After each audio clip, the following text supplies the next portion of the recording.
Doctor Sachin Raj అత్యాధునిక world class physiotherapy treatment తో అన్ని రకాల నొప్పులకు శాశ్వత పరిష్కారం. నమస్కారం, మీరు చూస్తుంది India's largest digital media network Suman TV.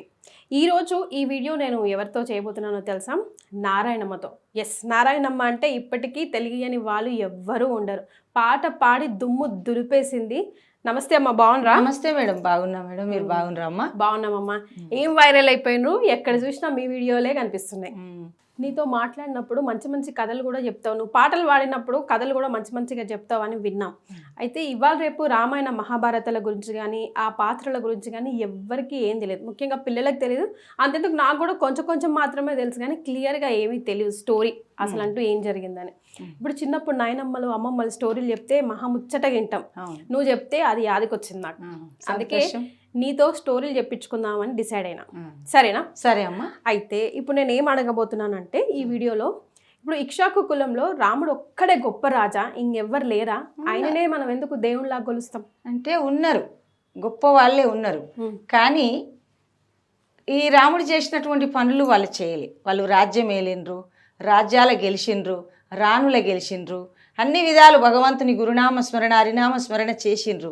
కానీ రాముడు చేసినంత త్యాగం ఎవరు చేయలేదు. అందులో రాముడు త్యాగం చేసిండు, రాజ్యం ఇడిచిండు, తల్లిదండ్రులను ఇడిచిండు. ఏంది ఒక్క తల్లి మాట, ఒక తల్లికి ఇచ్చిన మాట తండ్రి తల్లికి మాటనిచ్చిండు. ఏమని? దశరథ మహారాజు కేకే రాజు బిడ్డ కైకాదేవిని వివాహం ఆడినప్పుడు ఆ తల్లికి ఇచ్చినటువంటి మాట కైకేదేవికి మందర చెప్తుంది. పుట్టింటికి వెళ్ళి వస్తుంది ఒక దాసి మందర, ఎవరికి? కైకకు. వచ్చినప్పుడు ఆ అమ్మ చెప్తుంది, ఏమమ్మా ఇంత సంతోషపడుతున్నావు, పొద్దుగాల రాజుకు శ్రీరాముని పట్టాభిషేకం కడదామని మరి దశరథ మహారాజు అంటుండు, మరి ఒక సుమిత్రాదేవి కౌసల్యాదేవి సంతోషంగా ఉండ్రు, నీ కొడుకు పుడితే నీకు ఇస్తున్నాడమ్మా రాజ్యము, పట్టాభిషేకం నీ కుమార్ నీకు కలిగిన సంతానానికి కడతన్నాడు, నువ్వు ఎలా మర్చిపోయినావమ్మా, అసలు నువ్వు ఎంత తెలివి తక్కువ దానివమ్మా, నువ్వు ఎంత ఎడ్డిదానివి, వాళ్ళ కింద నువ్వు బానిసత్వం చేయవలసి వస్తుంది, వాళ్ళు రాణులైతారు. మందార పెట్టిందనమాట, మందర పుండు పెట్టినప్పుడు సరే అని మంచి మనసున్నటువంటి కైకేదేవి, శ్రీరాముడు అంటే చాలా ప్రాణమిచ్చేటువంటి తల్లి, అప్పుడు ఈ యొక్క భరతుని మీద కానీ లక్ష్మణుని మీద కానీ ఈ మన శత్రుఘ్ని మీద కానీ వాళ్ళ మీద లేనటువంటి అపారమైన ప్రేమ రాముని శ్రీరాముని మీద. శ్రీరాముడు అంటే ప్రాణం, ప్రాణం అంటే శ్రీరాముడు. ఆ రకంగా కైకేదేవి చూసింది, అట్లా చూసుకుంది కొడుకుని. పెద్ద మా సవితి కొడుకు అనుకోలేదు, సొంత కొడుకు కంటే అపారమైన ప్రేమ పెట్టి చూసుకుంది. అటువంటిది మందర మంచి మనసుని మార్చేసింది.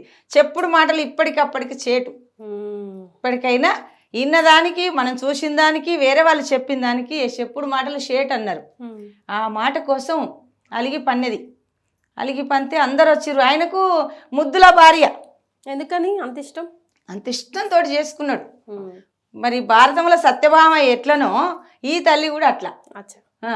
సత్యభామ మీద ఎంతమంది అష్టభార్యలు 16,000 గోపికాశ్రీలు ఉన్నా సత్యభామ మీద ప్రేమ ఉంటుంది కృష్ణునికి. ఆమె కూడా నా ఒక్కరికే సొంతం కావాలని ఆమె అంటది. ఆ రకంగా ఈ కైకాదేవికి ఈ దశరథ మహారాజు అంటే అంత ప్రేమ.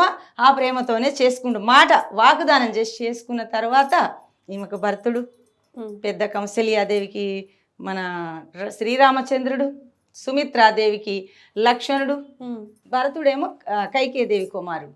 ఈ రకంగా జరుగుతుంది. పట్టాభిషేకం అనగానే పోయి మూలకు వండుకుందాం.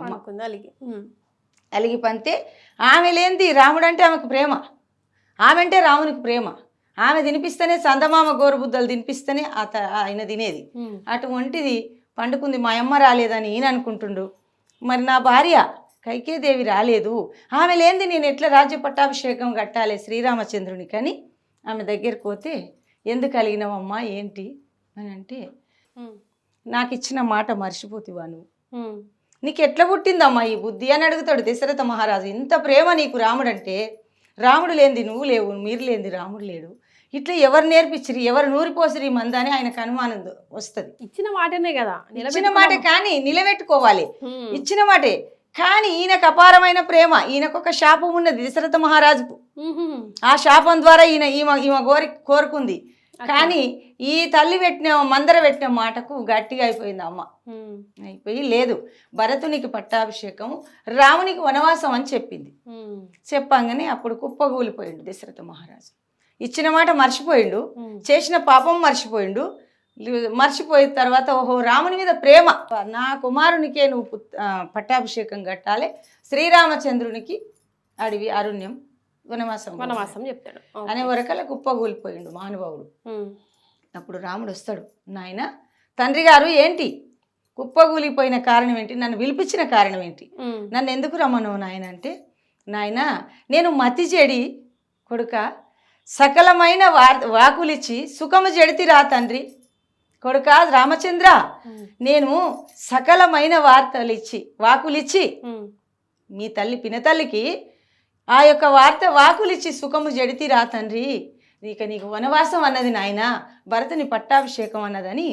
నాయన గింతే కదా, నా తల్లి కోరడమేంది, నేను దాన్ని ఇది చేయకపోవడం ఏంది, ఆ మాట రేసిందంటే నేను అమలు చేస్తా, నేను పోతానైనా సంతోషంగా అని చెప్పి శ్రీరామచంద్రుడు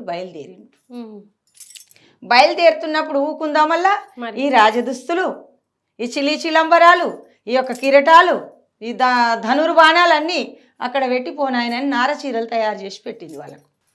అయినా శ్రీరాముడు సంతోషంగా స్వీకరించిండు. నారచీరలతో వెళ్ళిపోమన్నది, అవన్నీ తీసి కట్టుబట్టలు కూడా కావు తల్లి, నారచీరలు, ఈ రాజదుస్తులు, ఈ చిలీచిలంబరాలు, ఈ యొక్క ఆభరణాలు అన్ని, భుజకీర్తులు, కిరీటము, ఈ కలికితురాయి, ఈ యొక్క ధనుర్బాణములన్నీ అక్కడ పెట్టి ఇక ఎల్లు తల్లి తండ్రి అని చెప్పింది. అవి తీసుకొని ఆమె సుమిత్రాదేవి రెడీగా పెట్టింది. అవి కట్టుకొని ఇవన్నీ ఇక్కడ విడిచిపెట్టి వెళ్తుడు లక్ష్మణుడు. అన్నయ్య మీరు పోయిన తర్వాత నిరంతరం శ్రీరామనామం అమృతంగా తాగేటువంటి వాడని నిన్ను విడిచిపెట్టి నేను ఉండలేను అన్నయ్య, నేను నేను నీ ఏంటి వస్తా.